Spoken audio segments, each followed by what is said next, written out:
Hello, നമ്മുടെ റെയിൽവേയുടെ RRB JEE 2024 notification വന്നിട്ടുണ്ട്.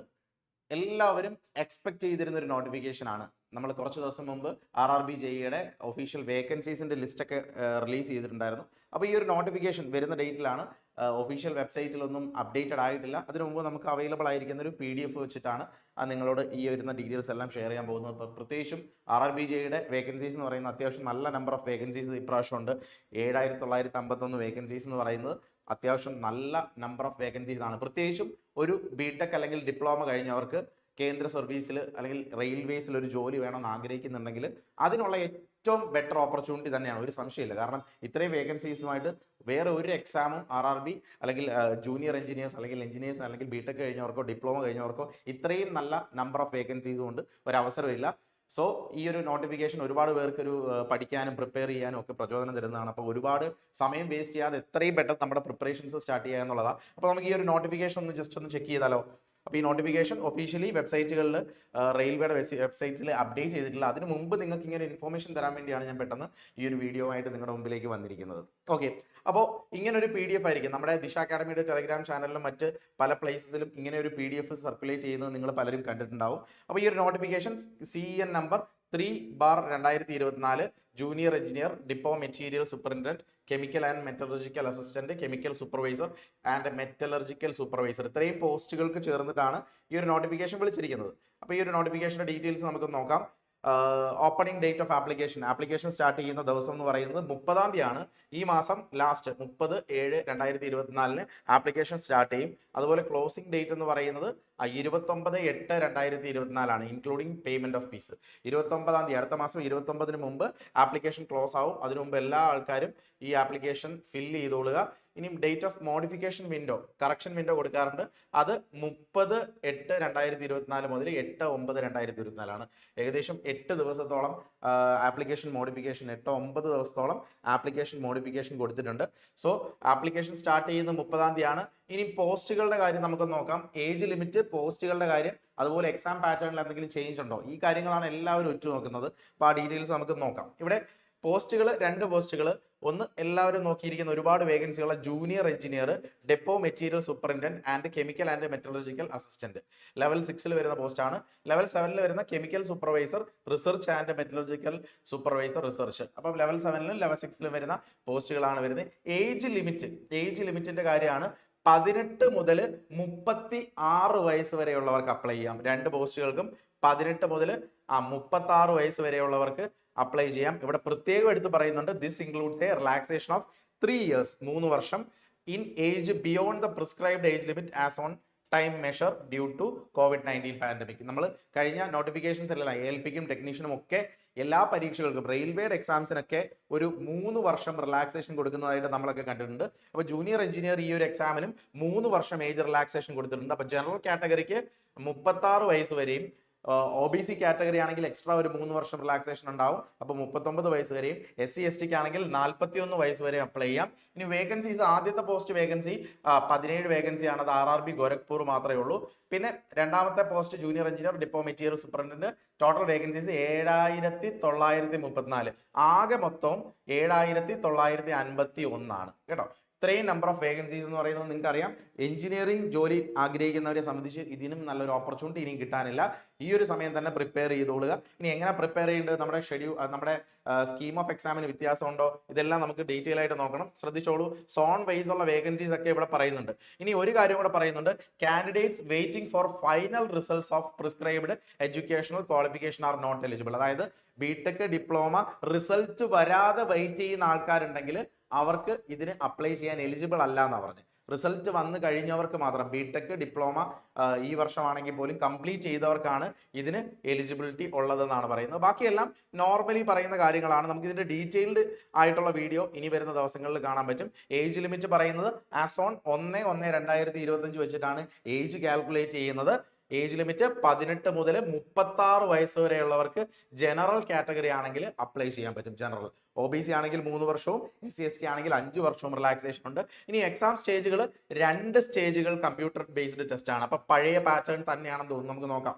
പഴയ, അതായത് ലാസ്റ്റ് നടന്ന പരീക്ഷയുടെ അതേ പാറ്റേൺ തന്നെയാണ് റിപ്പീറ്റ് ചെയ്യുന്നതെന്നാണ് മനസ്സിലാക്കുന്നത്. അപ്പൊ 2 സ്റ്റേജ് പരീക്ഷയുണ്ട്. CBT 1 ക്ലിയർ ചെയ്താൽ ഉടനെ CBT 2 എന്ന് പറയുന്ന 2 സ്റ്റേജ് എക്സാം ഉണ്ട്, followed by document verification and medical. ഇതിന്റെ ഓരോന്നിന്റെയും ഡീറ്റെയിൽഡ് ആയിട്ടുള്ള നിങ്ങളുടെ സംശയങ്ങളൊക്കെ നമുക്ക് ക്ലിയർ ചെയ്യാം. ഇപ്പോൾ CBT 1നെയും CBT 2നെയും പറ്റിയാണ് പറയുന്നത്. ഇനി നമ്മൾ അറിയേണ്ട എല്ലാവരും നോക്കിയിരിക്കുന്ന മേജർ ആയിട്ടുള്ള കാര്യം എന്ന് വെച്ച് കഴിഞ്ഞാൽ എക്സാം പാറ്റേൺ ആണ്. എക്സാം പാറ്റേണിന്റെ കാര്യമാണ്. ഓക്കെ, നമുക്ക് എക്സാം പാറ്റേണിന്റെ ഡീറ്റെയിൽസിലേക്ക് പോകാം. വേക്കൻസിയുടെ കാര്യമൊക്കെ നമ്മൾ അറിഞ്ഞു കഴിഞ്ഞു, ആപ്ലിക്കേഷന്റെ കാര്യം അറിഞ്ഞു കഴിഞ്ഞു. ഇനി അറിയേണ്ടത് ആ എക്സാം പാറ്റേൺ ആണ്. നോക്കാം. 2 സ്റ്റേജ് എന്ന് പറയുമ്പോൾ മെഡിക്കൽ സ്റ്റാൻഡേർഡ്സ് ഇതെല്ലാം ഡീറ്റെയിൽഡ് ആയിട്ട് മറ്റു വീഡിയോ നിങ്ങൾക്ക് അവൈലബിൾ ആക്കുന്നതാണ്. ആ പോസ്റ്റുകളുടെ കാര്യം നേരത്തെ നമ്മൾ കണ്ടത് തന്നെയാണ്. ഡേറ്റ് ഓഫ് ബർത്ത് കണ്ടു, ഏജ് റിലാക്സേഷന്റെ കാര്യങ്ങൾ നമ്മൾ ജസ്റ്റ് നോക്കി. എഡ്യൂക്കേഷണൽ ക്വാളിഫിക്കേഷൻ നിങ്ങൾക്ക് ആർക്കും അത് സംശയം ഉണ്ടാവില്ല. എഡ്യൂക്കേഷണൽ ക്വാളിഫിക്കേഷൻ എന്ന് പറയുന്നത് എന്താണ്?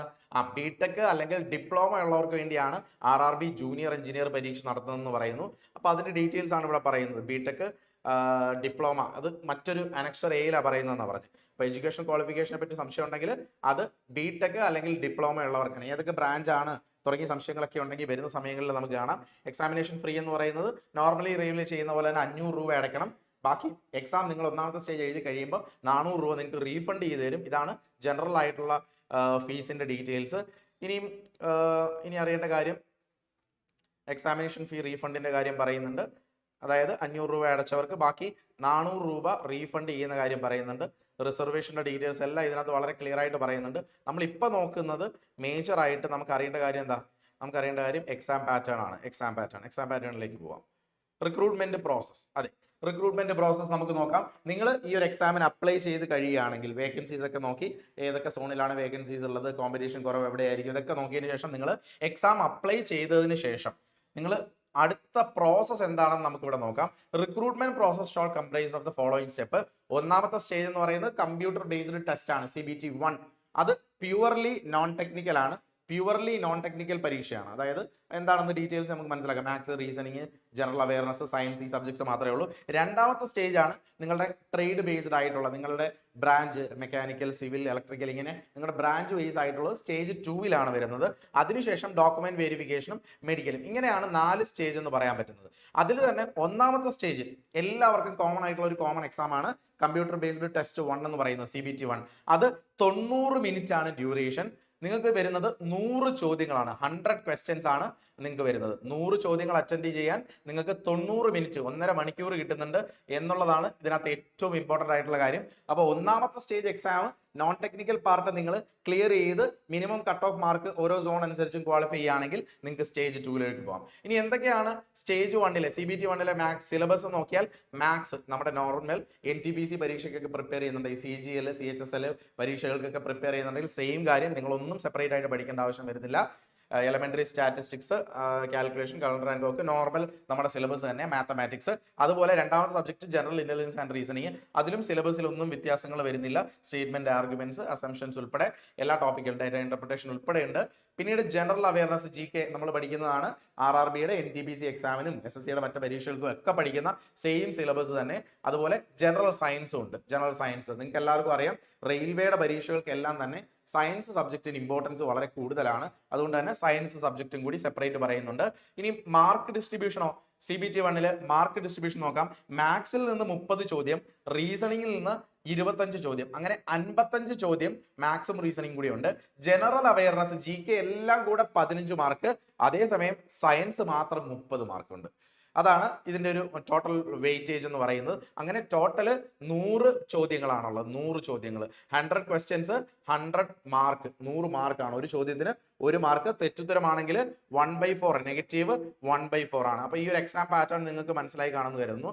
അങ്ങനെ ഫസ്റ്റ് സ്റ്റേജ് നിങ്ങൾ മിനിമം മാർക്ക് സ്കോർ ചെയ്ത് കട്ട് ഓഫ് മാർക്ക് ക്ലിയർ ചെയ്യുകയാണെങ്കിൽ സെക്കൻഡ് സ്റ്റേജിലേക്ക് വരാം. സെക്കൻഡ് സ്റ്റേജ് എന്ന് പറയുന്നത് സെക്കൻഡ് സ്റ്റേജ് CBT ഇതുപോലെ തന്നെയുള്ളതാണ്.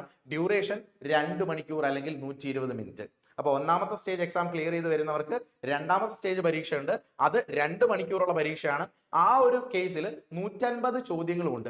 ഈ 150 ചോദ്യങ്ങളിൽ തന്നെ 100 ചോദ്യങ്ങൾ മാത്രമേ നിങ്ങളുടെ ടെക്നിക്കൽ റിലേറ്റഡ് ആയിട്ടുള്ള വരുന്നുള്ളൂ. നിങ്ങൾ മെക്കാനിക്കൽ എഞ്ചിനീയറിംഗോ അല്ലെങ്കിൽ ഇലക്ട്രിക്കൽ എഞ്ചിനീയറിംഗോ സിവിൽ എഞ്ചിനീയറിംഗോ അങ്ങനെ പല ഡിപ്പാർട്ട്മെന്റ്സ് പഠിച്ചവരായിരിക്കും, പല ട്രേഡ് പഠിച്ചവരായിരിക്കും. അപ്പൊ നിങ്ങളുടെ ക്വാളിഫിക്കേഷൻ അനുസരിച്ചിട്ടാണ് രണ്ടാമത്തെ സ്റ്റേജിലെ 100 മാർക്കിന്റെ ചോദ്യം വരുന്നത്, 100 മാർക്സിന്റെ ചോദ്യം. ബാക്കി 50 മാർക്കിന്റെ ചോദ്യം ഇവിടെയും നോൺ ടെക്നിക്കൽ പാർട്ട് തന്നെയാണ്. ഇതാണ് ഈ ഒരു എക്സാമിന്റെ RRB JEയുടെ പണ്ട് മുതലേ ഉള്ള പ്രത്യേകതയാണ്. അതുകൊണ്ടാണ് ഞാൻ ഒന്നുകൂടെ പറയട്ടെ.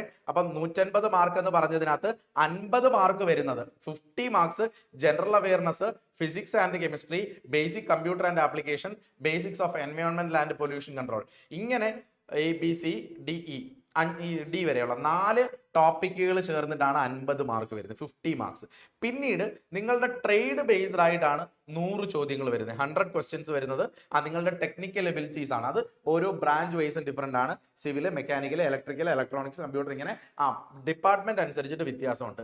ബാക്കി എല്ലാവർക്കും CBT 2 general awareness 15 mark, physics chemistry 15 mark, basics of computer and applications 10 mark, basics of environment and pollution control. അപ്പൊ സെക്കൻഡ് സ്റ്റേജിലെ ഫിസിക്സ് കെമിസ്ട്രിയുടെ മാർക്കും കൂടി കാണുമ്പോൾ നിങ്ങൾക്ക് മനസ്സിലാവും സയൻസ് എന്തുമാത്രം റോൾ ഉണ്ടെന്ന്. ഈ ഒരു പരീക്ഷയ്ക്ക് നിങ്ങളെ നിങ്ങളുടെ റാങ്ക് ലിസ്റ്റിൽ എത്തിക്കുന്നതിന് സയൻസ് സബ്ജക്റ്റിന് എന്തുമാത്രം ഇമ്പോർട്ടൻസ് ഉണ്ടെന്ന് നിങ്ങൾക്ക് ഇത് കാണുമ്പോൾ തന്നെ മനസ്സിലാവും. ഇതിൽ ടെക്നിക്കൽ എബിലിറ്റീസ് 100 മാർക്കിനാണ്. ഈ പരീക്ഷയ്ക്ക് ടോട്ടൽ 150 ചോദ്യങ്ങൾ, 150 മാർക്കാണ്.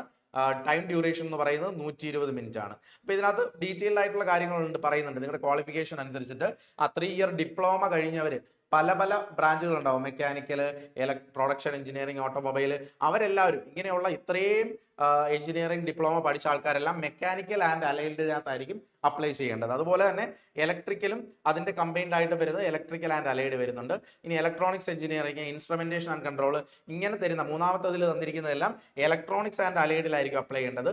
അതുപോലെ 4ാമത് കാണാം civil engineering, combination of any substream, BSc in civil engineering of 3 year duration. ഇതൊക്കെ വരികയാണെങ്കിൽ സിവിൽ ആൻഡ് അലൈഡ് എഞ്ചിനീയറിംഗിലായിരിക്കും നിങ്ങൾ പിന്നെ അപ്ലൈ ചെയ്യേണ്ടത്.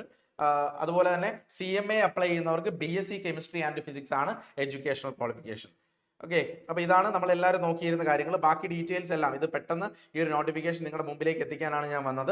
ഇനി എങ്ങനെ അപ്ലൈ ചെയ്യണമെന്നനുസരിച്ചിട്ട് സോൺ വൈസ് അപ്ലൈ ചെയ്യുന്നത് എങ്ങനെ, ഏത് സോൺ തിരഞ്ഞെടുക്കണം എന്നൊക്കെ എല്ലാവർക്കും കൺഫ്യൂഷൻ ഉണ്ടാവും. അപ്പൊ ഇങ്ങനെയുള്ള ഡീറ്റെയിൽസും ഒക്കെ ആയിട്ട് നിങ്ങളുടെ മുമ്പിൽ ഡീറ്റെയിൽഡ് വീഡിയോ ആയിട്ട് വരുന്നതാണ്. ഇനി ഈ ഒരു എക്സാമിന് പ്രിപ്പറേഷനെ പറ്റി ഒരുപാട് പേര് ചോദിക്കുന്നുണ്ട്, എങ്ങനെ പ്രിപ്പയർ ചെയ്ത് തുടങ്ങണം. പ്രത്യേകിച്ചും ഈ ഒരു പരീക്ഷ ബാക്കിയുള്ള എല്ലാ പരീക്ഷയിൽ നിന്നും വ്യത്യാസം വരുന്ന ഒരു പരീക്ഷ. കാരണം ഒന്നാമത്തെ stage technical, non technical part മാത്രം, മാത്സ്, റീസണിങ്, ജനറൽ അവയർനെസ്, ഇങ്ങനെ 3 കാര്യങ്ങൾ മാത്രം പഠിച്ച് ക്വാളിഫൈ ചെയ്ത് രണ്ടാമത്തെ സ്റ്റേജിൽ ക്വാളിഫൈ ചെയ്തിട്ട് വേണം ടെക്നിക്കൽ പാർട്ടും നോൺ ടെക്നിക്കലും പാർട്ട് വരുന്ന രണ്ടാമത്തെ സ്റ്റേജ് എഴുതാൻ. അപ്പൊ അതൊരു ചലഞ്ചിങ് ആയിട്ടുള്ള ഒരു കാര്യമാണ്. അപ്പൊ ഈ ഒരു പരീക്ഷ എങ്ങനെ ക്ലിയർ ചെയ്യണം എന്ന് ഒരുപാട് പേർക്ക് സംശയമുണ്ട്. പ്രത്യേകിച്ചും എല്ലാവരോടും പറയാനുള്ള അഡ്വൈസ്, നിങ്ങൾ ടെക്നിക്കലി സൗണ്ട് ആണെങ്കിൽ നോൺ ടെക്നിക്കൽ നല്ല രീതിയിൽ നിങ്ങൾ വർക്ക് ചെയ്യണം. ഇല്ലെങ്കിൽ ഒരു കാരണവശാലും നിങ്ങൾ സ്റ്റേജ് 1 ക്വാളിഫൈ ആവില്ല. കാരണം നിങ്ങൾക്കറിയാം ബിടെക്കും ഡിപ്ലോമയൊക്കെ കഴിഞ്ഞ് ഒരുപാട് ആൾക്കാർ NTPC പോലെയുള്ള പരീക്ഷകൾക്ക് പ്രിപ്പയർ ചെയ്യുന്നുണ്ടെന്ന് അറിയാം. അപ്പൊ അവർക്ക് RRB JEയുടെ ടയർ 1 എന്ന് പറഞ്ഞാൽ വളരെ സിമ്പിൾ ആയിരിക്കും. അവർ ഇത്രയും നാളായിട്ട് പഠിച്ചുകൊണ്ടിരിക്കുക. അപ്പം നിങ്ങൾ ടെക്നിക്കൽ മാത്രം പഠിച്ച് കുറേയൊക്കെ സൗണ്ട് ആണെന്ന് പറഞ്ഞാൽ നിങ്ങൾക്ക് ഒരു കാരണവശാലും RRB JE ക്വാളിഫൈ ചെയ്യാൻ പറ്റില്ല. നിങ്ങൾ നോൺ ടെക്നിക്കൽ നല്ല രീതിയിൽ വർക്ക് ചെയ്ത് ഇനിയുള്ള സമയം ടെക്നിക്കൽ നന്നായിട്ട് അറിയുന്നവരാണെങ്കിൽ നോൺ ടെക്നിക്കൽ കോൺസെൻട്രേറ്റ് ചെയ്യുക. അതേസമയം നോൺ ടെക്നിക്കൽ നന്നായിട്ട് പഠിച്ചവരാണെങ്കിൽ ടെക്നിക്കൽ കോൺസെൻട്രേറ്റ് ചെയ്യുക. അപ്പൊ ഇങ്ങനെ ഈ ഒരു എക്സാമിന് പ്രിപ്പയർ ചെയ്യാൻ താല്പര്യമുള്ളവർക്ക് ദിശ അക്കാഡമി കംപ്ലീറ്റ് പാക്കേജ് എടുത്തു പറയട്ടെ. RRB JEയുടെ CBT 1ഉം CBT 2 അടങ്ങിയ കംപ്ലീറ്റ് പാക്കേജ് ദിശ അക്കാഡമി പ്രൊവൈഡ് ചെയ്യുന്നുണ്ട്. അതായത് കേരളത്തിൽ മറ്റൊരു സ്ഥാപനങ്ങളും ക്ലിയർലി ഇത്രയും ഫോക്കസ്ഡ് ആയിട്ട് CBT 1ഉം CBT 2ഉം നിങ്ങൾക്ക് കോച്ചിങ് തരുന്നുണ്ടാവില്ല. അതുകൊണ്ടാണ് പറയുന്നത് CBT 1ഉം CBT 2 അടങ്ങുന്ന complete online courses Disha academy provide ചെയ്യുന്നുണ്ട്. അപ്പോൾ CBT 1ന് നോൺ ടെക്നിക്കൽ ടോപ്പിക്സും CBT 2ന്റെ ടെക്നിക്കൽ ടോപ്പിക്സ് ഉൾപ്പെടെ എല്ലാ കാര്യങ്ങളും കവർ ചെയ്യുന്ന പുതിയ ബാച്ചസ് സ്റ്റാർട്ട് ചെയ്യുന്നുണ്ട്. അപ്പൊ എൻറോൾ ചെയ്യാൻ താല്പര്യമുള്ളവർ താഴെ കാണുന്ന നമ്പറിൽ കോൺടാക്ട് ചെയ്തോളുക. ഓക്കെ, അപ്പൊ ഈ ഇൻഫർമേഷൻ നിങ്ങൾക്ക് എല്ലാവർക്കും യൂസ്ഫുൾ ആയെന്ന് കരുതുന്നു. Thank you for watching.